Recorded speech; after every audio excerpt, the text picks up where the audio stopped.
Unë jam Sylter Sylej, drejtori i Institutit Hidrometeorologjik të Kosovës. Me Bollvosin marrim pjesë nga viti 2004 dhe është një punë shumë e madhe që ne ka bërë Mark Morelli me bashkëpunëtorët e tij dhe faktikisht na ka mundësua që të marrim pjesë në shkallë të Ballkanit për veprimtarinë hidrometeorologjike. Instituti Hidrometeorologjik i Kosovës është institucion shtetëror dhe i takon Ministrisë së Mjedisit dhe Planifikimit Hapësinor që ne merrem me përcjelljen e menaxhimin e resurseve, përkatësisht monitorimin e resurseve të ujit, të dhëut dhe cilësisë së ajrit.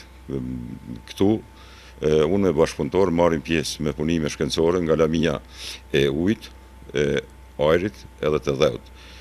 Kjo është një punë mjaft mirë organizuar, është një punë me interes të gjerë shoqëror dhe është një punë që prezantojmë rezultatet tona të monitorimit në shkallë vendi. Ky monitorim ka një rëndësi të veçantë për arsye sepse përcjellim shkallën e ndotjes nga pollutante të ndryshëm dhe faktikisht kemi një situatë që kemi në kontroll gjithë territorin se përket ndotjeve të cilat kanë mbetë që nga kalura historike. Si pika më të nxehta të ndotjes është Mitrovica, është Obiliqi me korporatën energjetike dhe Hani e Lezit me industrinë përkatësisht të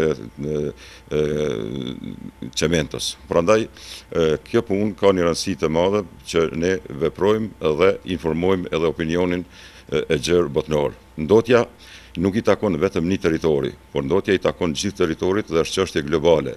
Prandaj interesi i kësaj konference është që në nivel global që të ulim shkallën e ndotjes dhe të marrim informacione nga shtetet të ndryshme të botës, njëkohësisht edhe nga Ballkani pikërisht. Prandaj pata kënaqësinë që në këtë konferencë nga Kosova kemi marrë pjesë me 10 referime, përkatësisht punë hulumtuese shkencore me potencialin që kemi në shkallë vendi, njëkohësisht edhe nga universiteti dhe nga institucionet të tjera.